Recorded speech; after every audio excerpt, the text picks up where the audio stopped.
community, relationships. This is something that I've been thinking about a lot during the cold, overcast winter here in Guangdong province.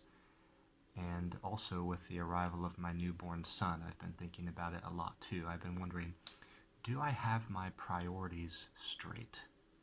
Am I prioritizing relationships, or am I prioritizing mere transactions? I want to be in the relationships business. I want to be in the intentionality business. I want meaning. I want to go deep in my life. I don't want things to be so merely superficial. And I was listening to a teacher the other day, someone who's kind of like a business coach, and he said, people don't really want products and services and classes and this, that, and the other thing. What they really want are good relationships. And if they like you and they like the people who are with you, they're going to want to be a part of what you're doing. So relationships are what's driving people.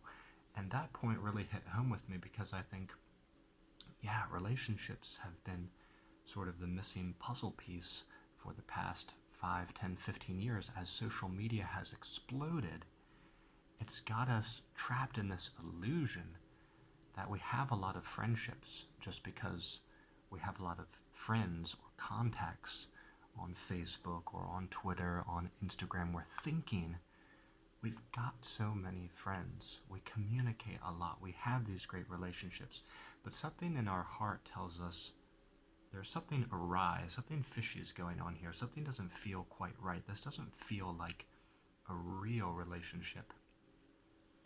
And something I learned recently when I was listening to Cal Newport, who talks a lot about social media, technology addiction, human relationship, is he was saying that for the brain, for the brain to recognize that a relationship or a friendship is truly important, and for the brain to actually treasure it, you have to spend time with that person. You actually have to spend time with that person. Now, I wasn't clear if that really means, does it have to be physically? Can it be online? But one thing I think for sure it means is that you have to be spending time with them live. You have to be with them. Seeing them would be great. Hearing them, being able to just talk with them would be the next best thing, but you have to be actually live with them and spending dedicated time with them. It's not like you're just chatting with them or texting with them, because as we know, when people are texting people, they could be texting a million different people at the same time. They're not necessarily just focused on you, and 2 minutes later they might say they got something to do and they're out. You never know how much time you're going to have with them. You never know if they're really paying attention to you, so that's different. But what he's saying is, if you really, for the brain to recognize this person is truly your friend and they matter, you have to spend time with them. So we need to realize this is a biological sort of truth we need to realize. We can't just spend a lot of time texting or doing whatever on social media and think that we're cultivating our friendships and our communities. So community is super important, and I want to tie this issue to language learning, where I think the issue comes into stark relief, because language learning is such a human, it's part of the human experience. It's, we use language and communication to make friends. So talk about learning foreign languages. These issues are all going to collide. And this is what I've seen. I've seen people think, oh, I want to learn a foreign language because languages are just so cool. And they also must be thinking, I'm going to be able to make some new and interesting friends, maybe people from across the world. This is going to be so much fun. But then what do they do next? Well, they're probably learning their language alone by themselves at home, in their free time or after work or whatever. So they're thinking, they're hoping that this is going to be a way to cultivate relationships and community, but the way that they're practicing and learning the languages is something totally divorced from that. So now there's some people out there who They like to study. They like the academic nature of language learning. They find the mental stimulation is what they're after. They love reading and studying alone and quiet. If that's you, that's totally fine. I'm like that too in many ways. But my point here today is, if you're thinking, I want to get into language learning because I want to make friends, I want to be part of communities, then make sure at least a significant part of the way that you practice has to be with people and with communities. And I actually think that can be a great thing, because to learn with people, it makes things much more natural, much more fun, much more fluid, because this is the way that human beings learn since, from the time that they're young. Now, people may think, I'm not ready. This is such a common thing that language learners say. They say, I don't feel ready to talk in this language with other higher level learners or native speakers of this language. I don't feel ready yet. I need more time to study. But that's not how, just look at children. That's not how it's done.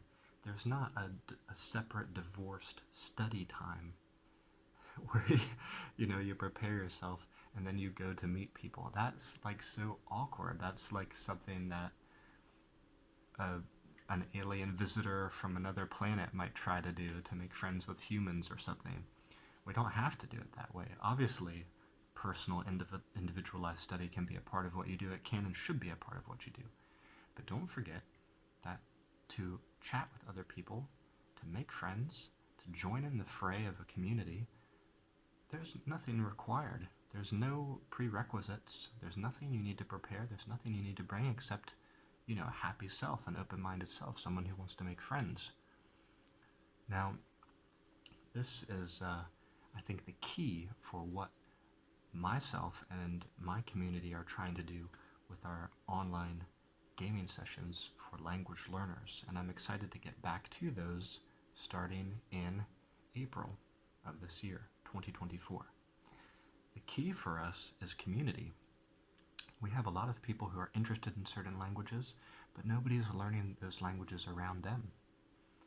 We have a certain group of people who they want to make new friends. Maybe they're having trouble. Maybe there's a lack of people in their age group or a lack of people with their interests where they live. So they're just trying to make friends. And they enjoy gaming with positive, fun-loving people. So there's a variety of reasons why people come out of the woodwork to join us, but I hope you will give it a try at some point in the not-too-distant future. You can go to languagecardgames.com. You will always see the schedule there and the sign-up there. And let's let our goal in 2024 bring language learning back to what it should be. It should be relational. It should be about community. It should be about caring about people. It shouldn't be an isolated thing where you're checking boxes, carrying out studying tasks like a chore, trying to get a high score or a certification, some type of achievement. You're just using language learning as a means to an end. It's going to leave you feeling empty. I guess it depends on the person. Again, if that's what you're in it for, that's fine. I don't mean to judge that. But I'm talking specifically to the people today who want to improve relationships and community. If that's you, you need to look at the way that you're studying and make sure it matches the kind of outcome you're looking for. Okay, I'll see you back here next time. Bye-bye for now.